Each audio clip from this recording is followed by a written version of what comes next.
Indus valley civilisation यानी सिंधु नदी किनारे की संस्कृति, ये हिंदुस्तान की ओरिजिन है, यानी इंडिया की ओरिजिन है। इंडिया ये नाम इसी नदी के नाम से डिराइव किया गया है, इंडस रिवर से। वेस्टर्न लोग यही कहते थे कि जो इंडस रिवर के किनारे लोग रहते हैं उसको इंडियंस कहते थे वो लोग। लेकिन आज इस वक्त जहाँ पे इंडस रिवर बहती है वहाँ के लोग ये नहीं मानते कि वो हिंदुस्तान की ओरिजिन है, और ये भी नहीं मानते कि हम हिंदुस्तान से हमारा कोई नाता रिश्ता है। वो तो यही कहते हैं कि हम अरब, तुर्क या किसी सेंट्रल एशिया से आए हैं, इंडियन से हमारा कुछ लेना देना नहीं है। और जो प्रदेश, जो देश वहाँ पे है, वहाँ पे आजकल लोग उसको पाकिस्तान कहते हैं। पाकिस्तान ये हिंदुस्तान से बना है, लेकिन वहाँ के लोग कभी नहीं मानते कि हम कभी हिंदुस्तान से आए हैं या हिंदुस्तान से हमारी पैदाइश हुई है। एनीवे, ये हमारा टॉपिक नहीं है। हमारा टॉपिक ये है कि इंडस वैली सिविलाइजेशन से जो फिल्म बनी है मोहनजोदड़ो, इस स्टोरी के बेस पर जो फिल्म बनी है मोहनजोदड़ो, उसमें हिस्टोरिकल मिस्टेक्स क्या है ये हम आज देखेंगे।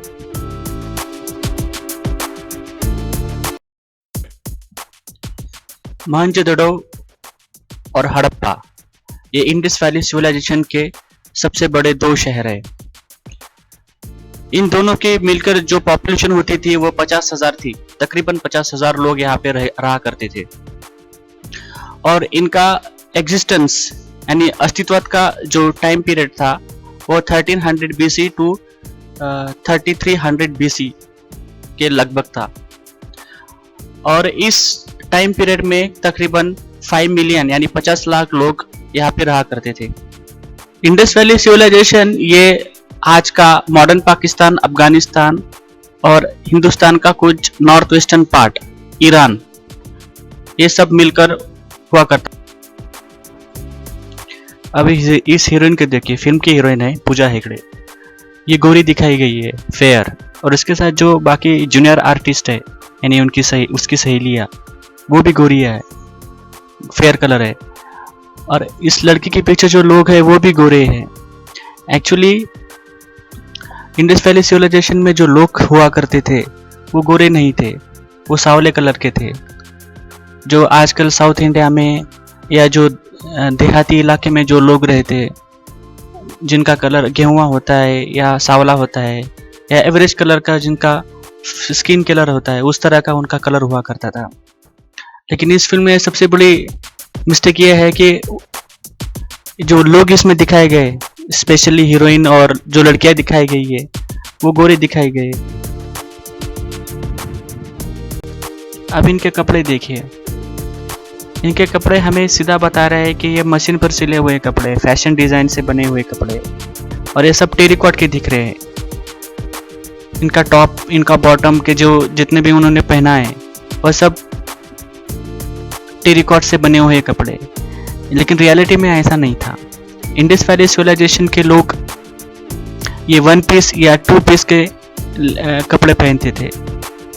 इंडस वैली के जो आदमी लोग होते थे, जो मेल लोग होते थे, उनके जो कपड़े थे वो 1 पीस था।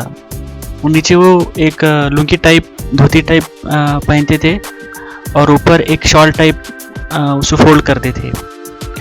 और जो औरतें और जो बच्चे होते थे, वो बच्चे सिर्फ लंगोटिया पहनते थे और औरतें एक घाघरा टाइप और ऊपर शॉल की तरह उसको फोल्ड करते थे।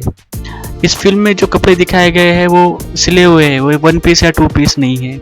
आप इसमें देख सकते हैं कि कपड़े सिले हुए हैं और फैशन से बने हुए हैं। अभी इसमें जो ऋतिक रोशन और पूजा हेगड़े के कपड़े दिखाए गए हैं वो हमें दिख रहा है कि वो एक मॉडर्न टाइप कपड़े हैं। मॉडर्न टाइप कपड़े इंडस वैली सिविलाइजेशन में कैसे आ सकते हैं? 2016 BC यानी 2015 BC में इंडस वैली सिविलाइजेशन खत्म हो गई इस फिल्म के अनुसार। लेकिन ऐसा नहीं था। इंडस वैली सिविलाइजेशन धीरे धीरे एक्सटिंक्ट हुई है, वो सीधा एक साथ खत्म नहीं हुई है। और 2016 BC ये रॉन्ग है।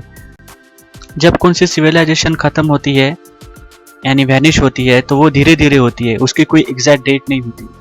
और इंडस वैली सिविलाइजेशन ये 1500 BC टू 3300 BC के बीच में हुई थी। अब ये जो लोकेशन है ये किसी भी एंगल से इंडस रिवर नहीं दिखती, क्योंकि इंडस रिवर का जो बेसिन है वो बहुत वाइड है, ये किसी तालाब से लिया हुआ सीन है। अगर आप इंडस रिवर का जर्नी के बारे में पढ़ेंगे तो इंडस रिवर ये हिमालय चीन से निकलती है, ओरिजिन है उसका, फिर वो इंडियन कश्मीर से होकर पाकिस्तान में एंटर होती है और पंजाब से लेकर नीचे कराची तक यानी सिंध तक एक ऐसा कौन सा भी लोकेशन नहीं है जो आजू बाजू में पहाड़ हो और बीच में नदी बहती हो। यानी जो फिल्म में जो दिखाया गया है कि वहाँ पे ऋतिक रोशन बोर्ड पर चढ़कर जाता है और फिर मगरमच्छ के साथ उसकी झड़प होती है, ये टोटली एक स्पेशल इफेक्ट है और कुछ नहीं। It's not related with any historical event. अभी ये मोहनजोदड़ो का किंग दिखाया गया है, इनका नाम है कबीर बेदी। कबीर बेदी ने ये रोल किया है। In reality Mohenjodaro, Lothal, Kalibangan, Harappa, Indus valley civilization का कौन से भी शहर हो, वहाँ पे कोई भी किंग या कोई भी ऐसा राजा नहीं हुआ करता था, उसको प्रिस्ट किंग कहा करते थे, लेकिन वो असल में कोई किंग नहीं थे, वो सिर्फ वहाँ की जो शहर है, जो गांव है, जो कस्बा है, वहाँ की सिर्फ वो देख रेख करता था।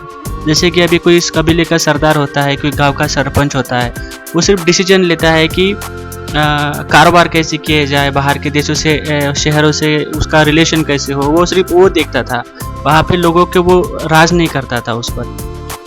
अब इसमें कबीर बेदी की जो गेटअप है वो मोहनजोदड़ो या किसी भी इंडस वैली सिविलाइजेशन में मिलने वाले शहर के किसी भी मूर्ति से मैच नहीं होते।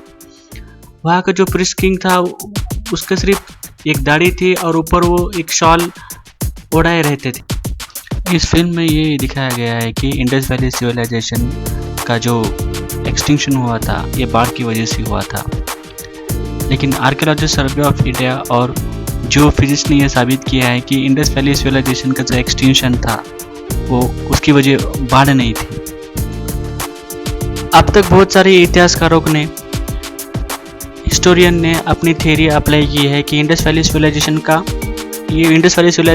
लुप्त क्यों हुई थी, विलुप्त क्यों हुई थी, उसका एक्सटिंक्शन क्यों हुआ था। तो बहुत सारे हिस्टोरियन ने यह बताया है कि आर्यों का अटैक हुआ था, आर्यन लोगों ने हमला किया था, आक्रमण किया था। तो कुछ लोग बोलते हैं कि इंडस रिवर ये ड्राई हुई थी, तो कुछ लोग बोलते हैं कि उसमें बहुत सारी बाढ़ आ गई थी। आर्यन अटैक इसलिए नहीं हो सकता कि आर्य बहुत इंडस वैली सिविलाइजेशन के विलुप्त होने के बहुत दिनों के बाद आए थे, बहुत सालों के बाद आए थे। और आर्यन ये एक थ्योरी है, ये जस्ट एक मैनिपुलेशन है जो अंग्रेज़ों ने बनाई थी। अब तक किए गए इंडियन मानसून और क्लाइमेट चेंज के रिसर्च के अनुसार बहुत सारे लोगों ने उस पर रिसर्च किया है। जैसे कि अभी ये पेपर है, साइंटिफिक रिपोर्ट में ये पेपर पब्लिश हुआ है। साइंटिफिक रिपोर्ट ये नेचर का पेपर है। इसमें बहुत सारे हमारे इंडियन लोग ने काम किया है जो आर्कियोलॉजिस्ट सर्वे ऑफ इंडिया पे कनेक्टेड है। अब ये पेपर है oxygen isotope in archaeologist bioptics from India, Harappa civilization. Anind Sarkar, Aarti Deshpande Mukherjee, VS Shinde और LS राव, इन सब लोगों ने इस पर मेहनत की है। ये सब लोग IIT खड़गपुर और डेक्कन कॉलेज ऑफ पुणे, लखनऊ, यहाँ से ये लोग हैं। अभी हरियाणा में जो एरिया है हिसार के पास कालीबंगन, रिवासा, कोटला दहार, ये लेक है राखीगढ़ के पास। इन लेकों का एक अध्ययन किया गया, एनालिसिस किया गया डेल्टा ऑक्सीजन 18 के आइसोटोप से। इस अभी जो पेपर है पिछले वाला अपना जो साइंटिफिक पेपर है उसमें फिगर 3 है। जो फिगर 3 में जो ग्राफ दिखाया गया पार्ट बी में, जो लेक कार्बोनेट का लेवल है, लेक कार्बोनेट का लेवल 9000 BC टू 7500 BC के बीच में इसका जो लेक कार्बोनेट था उसका लेवल ज़्यादा है। फिर 7500 के बाद में और 2000 तक ये जो लेक कार्बोनेट है इसमें बहुत सारे डिक्लाइनेशन आया है। तो ये जो पेपर है ये सिर्फ एक पेपर है, इसमें तो बहुत सारे पेपर है कि जिन्होंने इंडियन मानसून के बिहेवियर पर रिसर्च किया है और उन्होंने यही साबित किया है कि मानसून का जो इंडियन मानसून का जो बिहेवियर है वो बहुत हर साल और या हर शताब्दी में बदलता रहता है। इसलिए इस डिक्लाइन ऑफ मानसून की वजह से वहाँ पे खेती करना मुश्किल हो गया था और लेक सूखने के बाद उनको पानी के वजह से भी उनको किल्लत महसूस होती थी। तो इसलिए उन्होंने वो जगह छोड़ के जो ईस्टर्न पार्ट है इंडिया का, जो आजकल उसे उत्तर प्रदेश, बिहार, मध्य प्रदेश, इस एरिया में वो लोग माइग्रेट हो गए। इंडस वैली सिविलाइजेशन के शहर में हड़प्पा, मोहनजोदड़ो और बाकी की जो एरिया है वहाँ पे कुछ स्केलेटन मिले हैं और लेकिन वो स्केलेटन क्यों मिले, आई मीन वो स्केलेटन वहाँ पे क्या कर रहे हैं, उनका क्या हुआ था, ये अभी भी एक मिस्ट्री है, एक राज की बात है और उस पर रिसर्च चल रहा है।